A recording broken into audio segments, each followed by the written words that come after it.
우리가 성도가 된다는 것은 무엇을 의미하는 것일까요?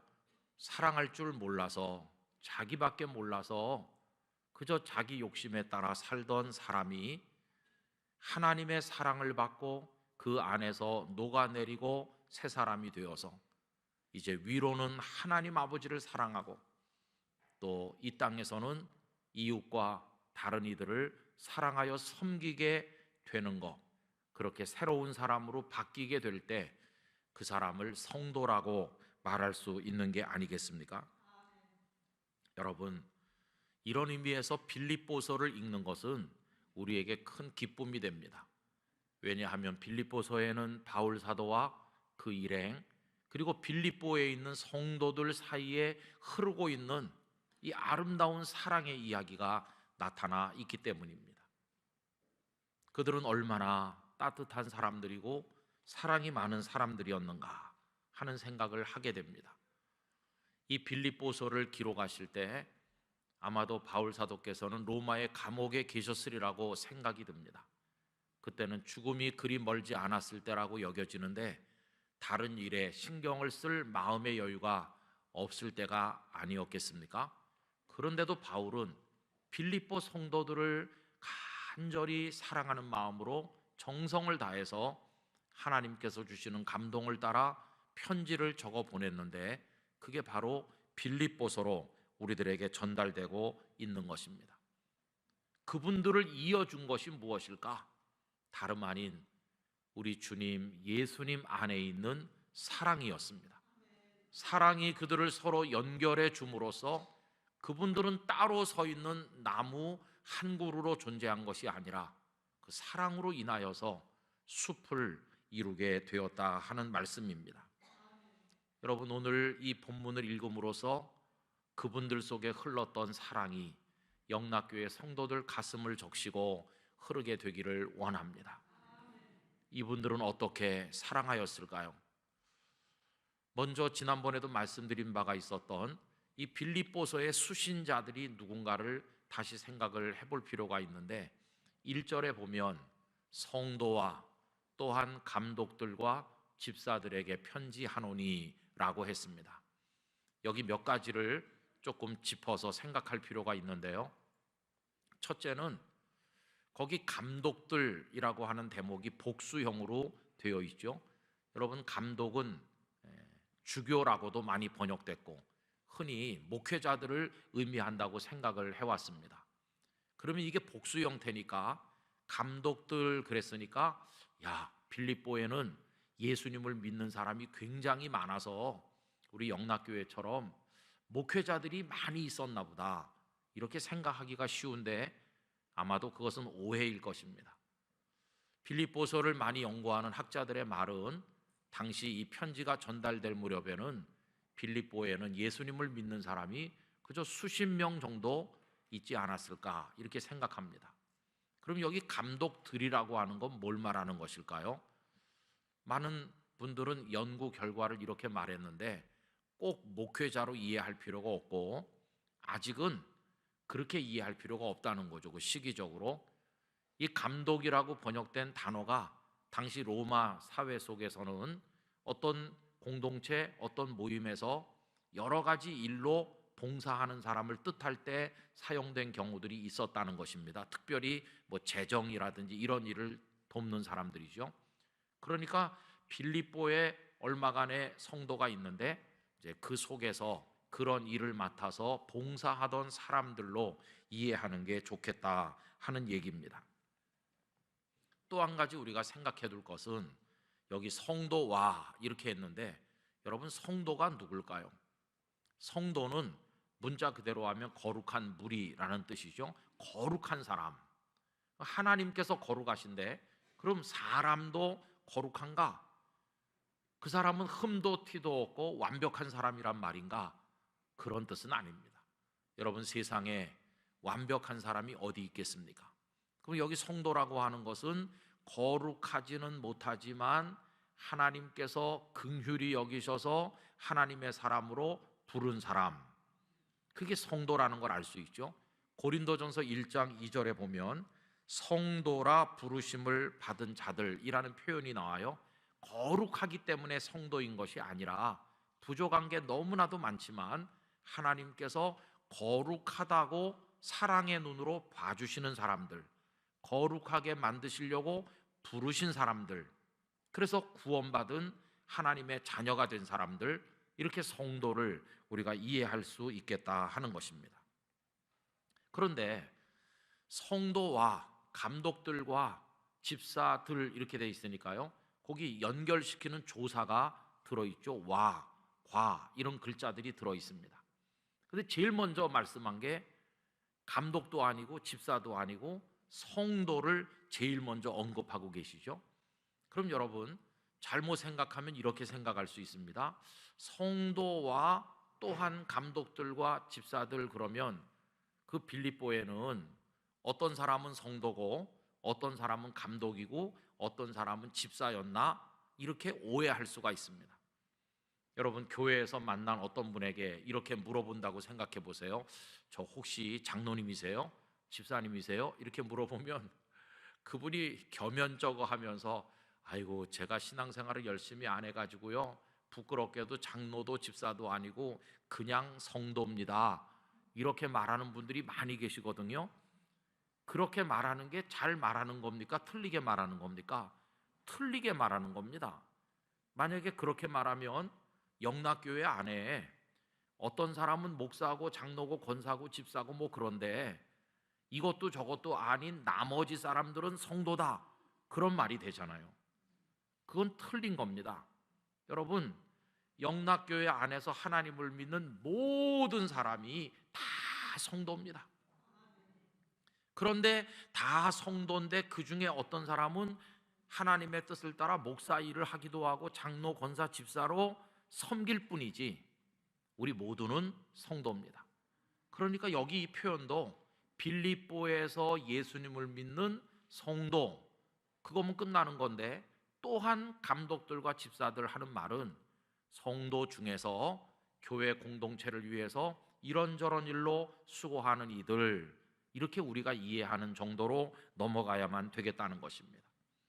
여러분, 이렇게 이해하는 게 도움이 되는 이유가 뭐냐 하면, 많은 교회들이요, 교회 직분을 계급처럼 이해하잖아요. 목사가 제일 높다, 그것도 위임 목사는 제일 높다, 이렇게 생각하죠. 여러분, 그런 생각이 맞나요? 서리 집사님은 낫습니까? 그런 게 다 틀린 거예요.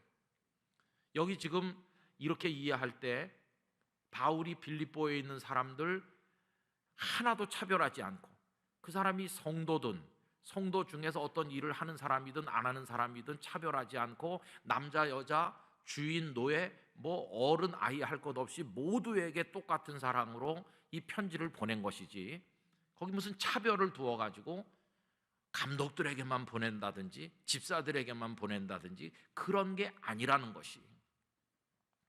이 말씀을 드리는 이유는 우리가 영락교회나 뭐 다른 데서 성도들을 만나고 서로 사랑할 때 우리들 중에 무슨 계급이 있는 것 같이 생각해서는 절대로 안 된다는 것이.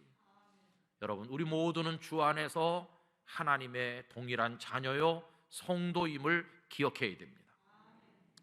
자, 이런 전제를 가지고 이제 바울의 사랑이 어떻게 그들에게 흘러갔는가, 이걸 생각해 봐야 되는데요, 바울은 마음속에서 그들을 생각하는 것으로서 사랑을 표현하였습니다.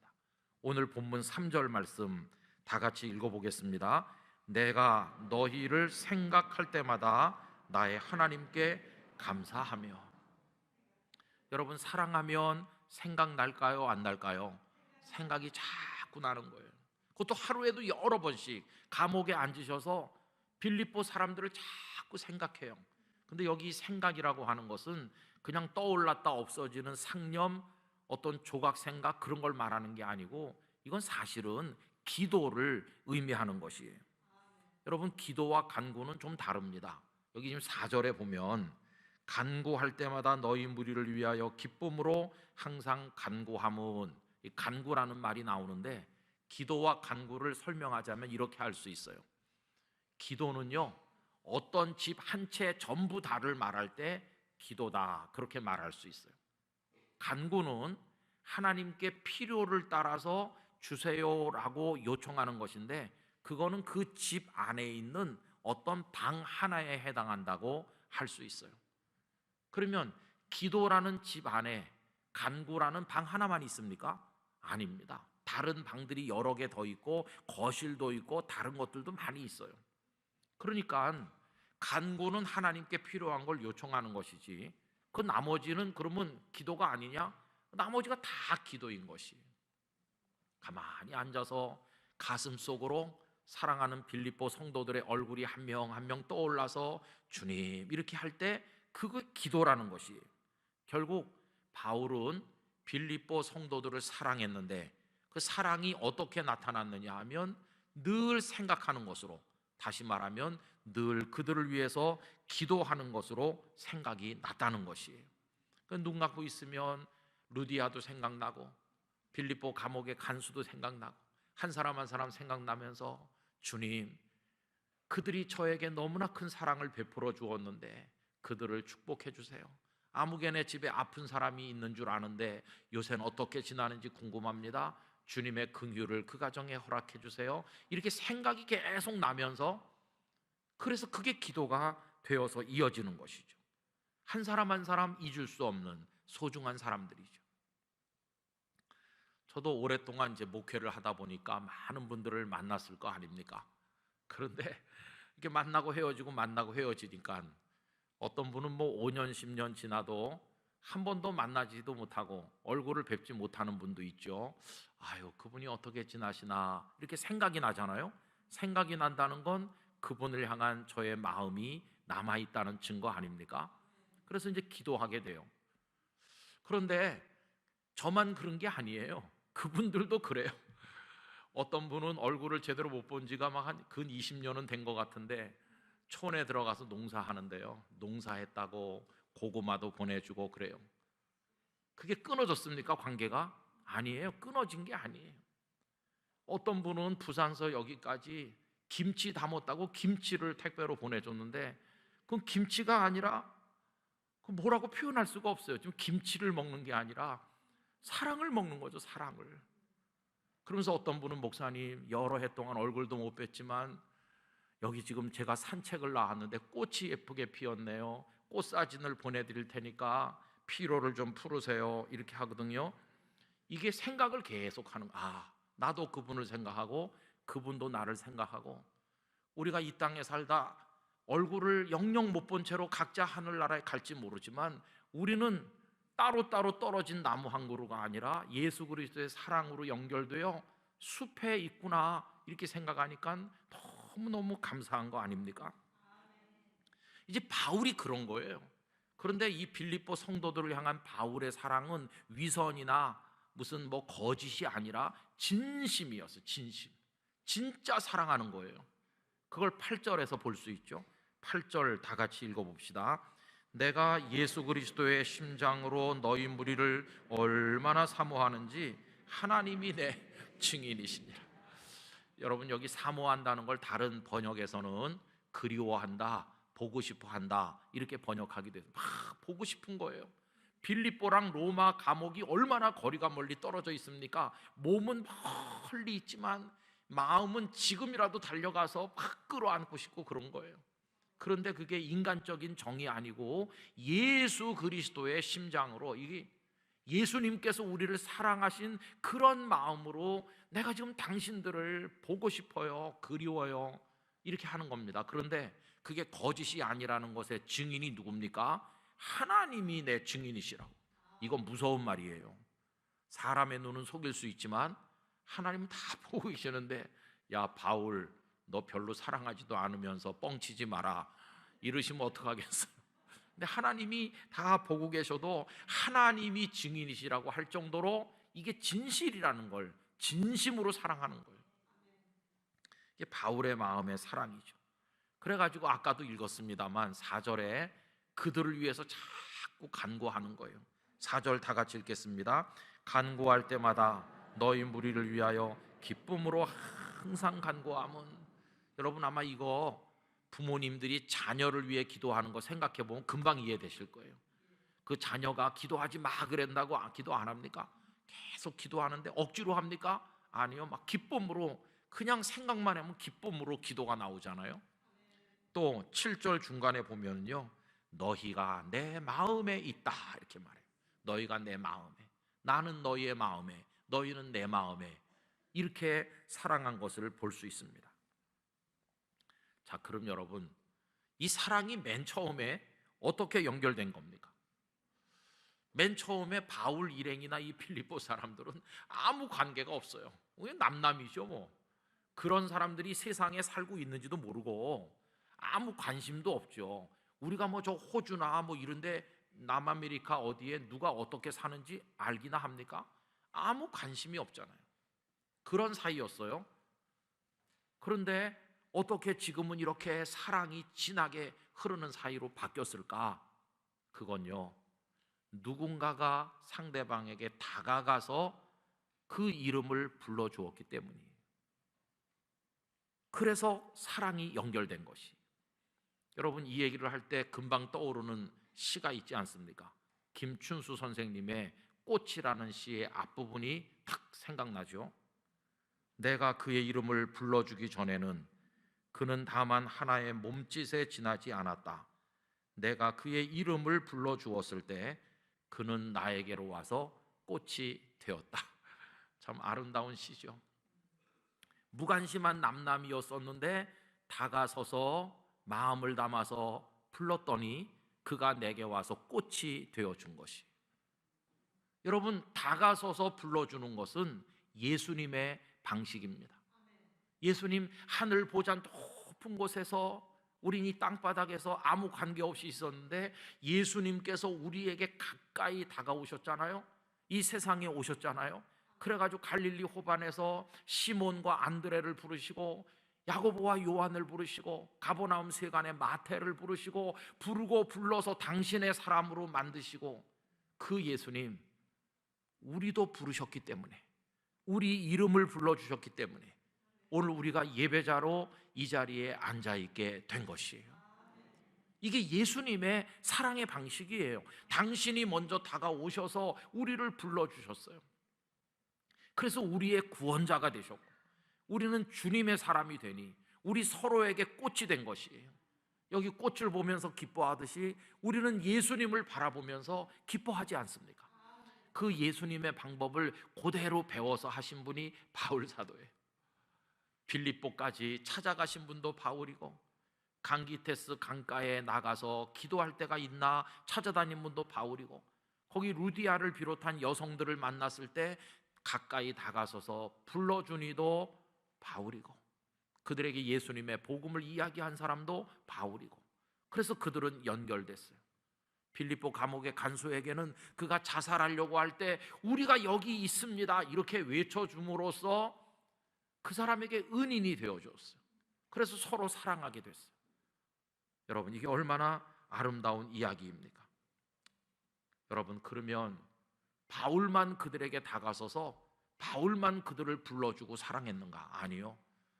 빌립보 사람들도 바울에게로 가까이 다가왔고 그 사랑이 연결되었습니다. 5절 말씀 다 같이 읽어봅시다. 너희가 첫날부터 이제까지 복음을 위한 일에 참여하고 있기 때문이라. 바울 사도가 복음을 위해서 애를 쓰는데 빌립보 사람들이 못 본 척하고 고개를 돌리고 당신이 하려면 하세요 이렇게 하고 있는 게 아니라 첫날부터 이제까지 복음을 위한 일에 참여한다. 이 참여한다를 전에 번역에서는 교제한다 이렇게 했는데 이건 코이노니아라는 단어를 번역한 겁니다. 코이노니아, 교제하고 사귀고 함께 나누고 서로 사랑하는 거, 이런 걸 코이노니아라고 하잖아요. 그러니까 빌립보 성도들이 바울에 대해서 그렇게 했다는 것이죠. 그래서 바울과 빌립보 성도들은 남남도 아니고 사랑으로 연결되었는데, 바울이 일방적으로 혼자 사랑하는 짝사랑도 아니고 이제는 서로 사랑을 받기도 하고 주기도 하는 아름다운 관계로 이어져서 빌립보의 사랑의 숲을 이루었다는 것을 성경이 우리에게 보여주고 있는 것입니다. 여러분, 이 세상에 뭐 천년 만년 삽니까? 우리가 먹어야 얼마나 먹고 누려야 뭐 얼마나 누리겠어요? 안개처럼 쓰러져 없어질 짧은 인생 이 땅에 사는데 왜 우리 속에는 그렇게 미움과 갈등이 많은지. 성도가 해야 될 일, 뭐 봉사도 하고 할 일 많아요. 그러나 가장 중요한 일은 사랑하는 일입니다. 사랑하는 일. 사랑하지 않으면 예배 그게 다 막혀요. 사랑하지 않으면 기도가 다 막히는 거예요. 가슴 속에 증오를 품은 채로 어떻게 사랑하는 내 아버지 하나님이여 이렇게 기도할 수 있나요? 그러니까 그거 할 수가 없는 것이거든요. 그래서 우리가 가장 힘써야 될 것은 사랑이고, 성령의 은사 중에서도 최고의 은사는 사랑이거든요. 오늘 이 말씀을 나누는 이유는 우리가 앞으로 바울처럼 빌립보 성도들처럼 사랑하며 살기 원하기 때문입니다. 우리 서로에게 가까이 다가서서 그 이름을 불러줍시다. 그렇게 하면 그가 나에게 꽃이 되고 나도 그에게 꽃이 돼서 영락교회 안에 숲이 이루어질 것이라고 믿습니다. 그리고 하나님을 모르는 사람에게 내가 먼저 다가서서 그의 이름을 불러줄 때 바울이 빌립보 사람들에게 한 것처럼 하는 거, 그게 뭡니까? 그게 전도하는 겁니다. 선교하는 겁니다. 그들에게 다가서서, 그들이 뭐 오라고 부르지도 않았지만 그래도 내가 다가서서 그의 인생을 들여다보고 관심 있게 불러주고 사랑으로 예수님을 말해주면 그게 전도하고 선교하는 거죠. 지나간 주간에 선교 대회, 선교 부흥회 다 있었잖아요. 오늘부터 전도대로 365를 또 하거든요. 여러분, 이게 다가서서 그 이름을, 그 한 사람을 불러주는 겁니다. 홀로 외딴 곳에 나무처럼 서 있는 그를 끌어당겨서 내 옆에 같이 심겨진 나무처럼 숲을 이루는 것이 전도입니다. 얼마 전에 제가 부산에서 섬기던 교회 장로님 한 분이 하나님께로 가셨어요. 한 달 반쯤 됐습니다. 근데 그분은 제가 그 교회 갈 때부터 장로님이셨어요. 이제 겨우 70대 중반 되셨는데 그럼 어떻게 그렇게 그때부터 장로님일 수 있냐? 지금은 만 40이 넘어야 장로가 되시지만 그때는 만 30만 넘으면 장로님이 될 수 있었거든요. 그분은 30대 초반에 장로님이 돼서 원로 장로님이 된 거죠. 얼마나 충성하시는지. 그 교회 그러면 그 장로님 생각나, 그 장로님 그러면 교회가 생각날 정도로 둘을 뗄래야 뗄 수 없을 정도로 교회와 그 장로님 가정이 하나로 연결되어 충성했어요. 그런데 그 장로님이 돌아가셨다고 하니까 너무 제 마음속에 슬픔이 되었어요. 그런데 그 자녀들은요, 다 이제 결혼해서 수도권에 와서 살고 있고요.